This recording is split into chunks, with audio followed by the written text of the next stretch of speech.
हाँ तो बच्चों हम स्टार्ट करेंगे एग्जाम्पल नंबर 15 14 एग्जाम्पल तक मैंने ये चैप्टर डाल दिया था। Chapter number 9 percentage for class 8 CBSE के लिए। एग्जाम्पल नंबर 15 क्या कह रहा है? The price of sugar goes up by 20%। ठीक है, by how much percent much a house wife, है ना, must a housewife reduce her consumption of sugar. Sugar का कंजम्पशन कम कर दे, क्योंकि उसने देने कितने हैं, वो पर्टिकुलर अमाउंट ही देना है, लेकिन कम आएगा ना भाई, प्राइस बढ़ गया 20% बढ़ गया, तो कितना कंजम्पशन वो कम कर दे so that the expenditure of the sugar remain. मतलब अगर मान लो 100 रुपये की एक यूनिट हमने खरीदी है तो हम 100 रुपये ही देंगे, लेकिन पूरी की पूरी एक यूनिट थोड़ी ना आएगी आपके पास, समझ रहे हो?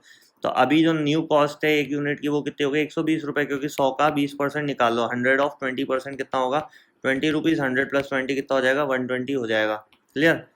तो हमारी नई यूनिट का कॉस्ट आ गया हमारा 120 रुपीज़ और पुरानी यूनिट का कॉस्ट था 100 रुपीज़। तो इन दोनों में कंपेरिजन करें तो 20 रुपये की आपको क्या करनी होगी? चीनी कम करनी होगी। तो 20 रुपये की चीनी कम करने के लिए हम क्या करेंगे? ये सबसे पहले तो दिमाग लगाओ कि 120 यील्ड 1 यूनिट में आती थी, तो 100 रुपीज़ में कितनी आएगी? 5/6 यूनिट ऑफ शुगर। भाई पहला तो कॉन्सेप्ट ये पकड़ो, 120 रुपये में एक यूनिट आती है, तो 100 रुपये में कितनी आएगी? अगर हम बात करें 120 रुपये में 1 किलो आती है चीनी, तो 100 रुपये में कितनी आएगी? तो 1 तो यहाँ आ जाएगा, 120 अपॉन में, पता है ना, और ये 100 कहाँ आ जाएगा? मल्टीप्लाई में। यही तो करते हैं concept.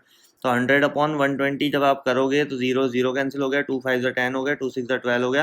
5/16 unit 5/6 unit of sugar क्या आएगी?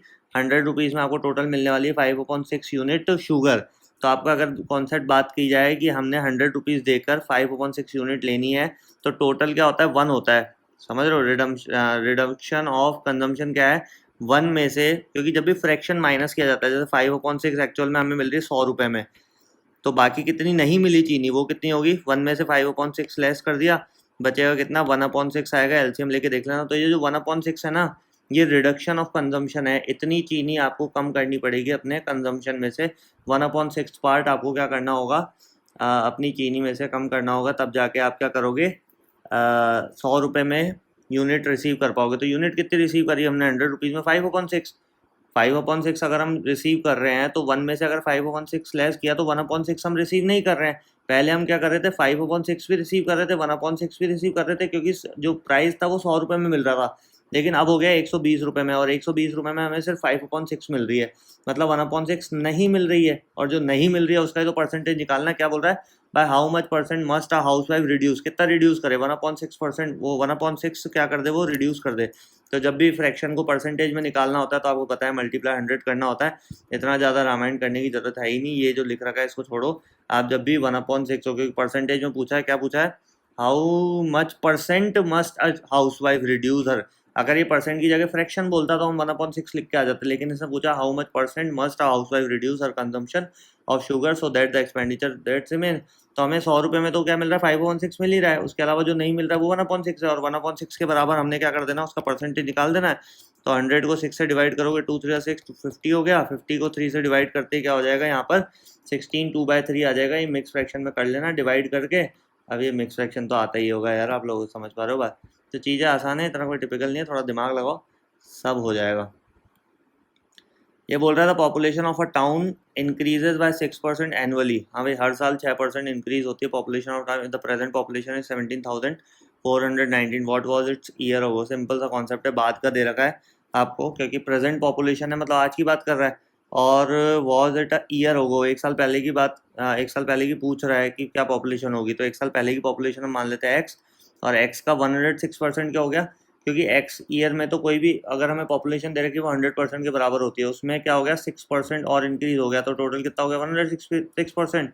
तो जो हमारी लास्ट ईयर की पॉपुलेशन थी ईयर अगो, उसका 106% किसके बराबर है? प्रेजेंट पॉपुलेशन के बराबर। और प्रेजेंट पॉपुलेशन हमारा कितना है? प्रेजेंट पॉपुलेशन है 17,419, जैसे जैसा कि दे रखा है क्वेश्चन में। और इसको मैं सॉल्व करने का एक और तरीका बता सकता हूँ। नहीं, चीज़ें तो यही है, सेम सही है, लेकिन इसमें जो कर रखा है इसमें अलग अलग कर रखा है ना। आप क्या करोगे? सबसे पहले x of 106% is equal to 17,490 लिखना। X multiply 106/100 is equal to 17,490। X equal to 17490। ये इधर आ जाएगा 100/106। अब इसको डिवाइड करके देख लेना। अब डिवाइड का तो कॉन्सेप्ट आपको पता होना चाहिए, डिविजिबिलिटी के रूल आने चाहिए। जो आंसर आएगा वो आप लोगों का क्या आ जाएगा? एक साल पहले की पॉपुलेशन आ जाएगी। बाकी इसमें जो कर रखा है ये 1/100, 6/100, ये भी कॉन्सेप्ट सही है, इसने पहले काट दिया है, लेकिन कंफ्यूज हो जाओगे आप। इससे बढ़िया आप क्या करो, जो मैंने तरीका बताया उसको फॉलो करो। The value of machine depreciates every year 10% if the present value of the machine, वही कॉन्सेप्ट हो गया, इसमें माइनस हो जाएगा। भाई एक्स क्या मान लेंगे हम, लास्ट ईयर की मशीन मान लेंगे, और उसका 90% के बराबर। 90% क्यों, क्योंकि 10% रिड्यूस हो गया ना, तो 100 में जैसे 100 प्लस 6% कर दिया था, क्योंकि वहाँ पे क्या हो रहा था, इंक्रीज हो रही थी, यहाँ पे डिक्रीज हो जाएगी। तो एक्स ऑफ 90/100 मतलब 90%, मैंने लिखा नहीं है, एक्स ऑफ 90% किसके बराबर है, 90% होगी ना पॉपुलेशन, 10% डिक्रीज होती है, तो किसके बराबर होगी, 99,000, क्योंकि ये प्रेजेंट पॉपुलेशन है। इसको 99,000 के बराबर लिख देना।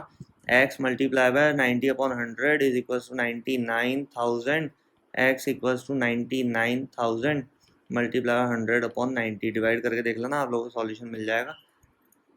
क्वेश्चन सिंपल है ना, बहुत सिंपल है, थोड़ा दिमाग लगाओ, चीज़ें वाकई में बहुत आसान है। क्या बोल रहे हैं यहाँ पर अब, ये as income is 60% more than that of B, by what percent B's income is less than A. थोड़ा सा दिमाग लगाना है इसमें भी। मान लो ए की इनकम क्या है, 100 रुपये, 100 रुपये क्यों मानते हैं, यहाँ एक्स क्यों माना, क्योंकि यहाँ परसेंटेज वाला सिनेरियो था, ठीक है। और जब भी ये सैलरी वगैरह की बात या इस टाइप के कॉन्सेप्ट आएंगे ना, कि भाई इससे इतना ज़्यादा है और इससे इतना कम है, तो यहाँ पे 100 रुपीज़ मानना ही क्या होता है, बेस्ट होता है। और बाकी आप थोड़ा एनालिसिस करो कि कहाँ का मैंने 100 रुपीज़ माना है, कहाँ का एक्स माना है, और उस अकॉर्डिंग वर्क करो उसके ऊपर। लेट बी इनकम, बी की इनकम 100 रुपये का मानी, क्योंकि ए की इनकम 60% मोर देन है बी, तो 100 का 60% निकालना ईजी हो गया ना। 100 का 60% कितना हो गया, 60, और ए की इनकम कितने हो गई, 160 rupees. By what percent B's income is less than, B की इनकम कितनी लेस देन है भाई, 60 रुपये कम है, समझ गए, कितने रुपए कम है भैया, 60 रुपये तो कम है। और किससे कम है, by what percent B's income is less than A की इनकम से। तो देखो यहाँ लिखिए मैंने 60 रुपीज़ कम है, और किसकी इनकम से, 100 रुपीज़, जो भाई किसकी इनकम से बता रहा है, ए की, और ए की हमने कितनी मानी थी, 160, भाई कितनी कम है और किससे कम है, ये वाला कॉन्सेप्ट पकड़ लो। क्या बोला मैंने, वापस सुन लो, कि भाई बी की इनकम 100 रुपीज़ क्यों मानी, क्योंकि ए की इनकम 60% मोर है किससे, बी से, तो बी की 100 मानोगे तो ए की कितनी हो जाएगी, 160।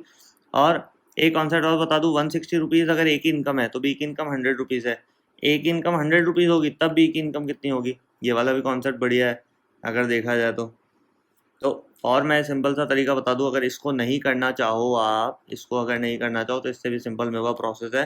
क्या कि पहली चीज़ तो ये जितना परसेंट कम है, मतलब जिसका कम है, जैसे by what percent B's income is less than A की इनकम से बी का इनकम कितना लेस देन है, तो आपको पता है 60 रुपीज़ लेस देन है। और किससे कम है, ए की इनकम से, और ए की इनकम कितनी थी, 160, और मल्टीप्लाई बाय कर दो यहाँ पर 100, समझ लो, 0 से 0 कैंसिल हो गया, 2 8 ज़ा 16, 2 5 ज़ा 10, 2 4 ज़ा 8, 2 से करा इसको 30, 2 2 ज़ा 4, 2 से करा 15, 15 5 ज़ा 75, और ये जो अपॉन में था 2 से कट करोगे 37.5% आ जाएगा। डायरेक्ट बोल रहा हूँ, पहले आपने यहाँ 62.50% निकाला, फिर उसको 100 में से माइनस करा रहे, इतना लंबा गेम क्यों खेलना।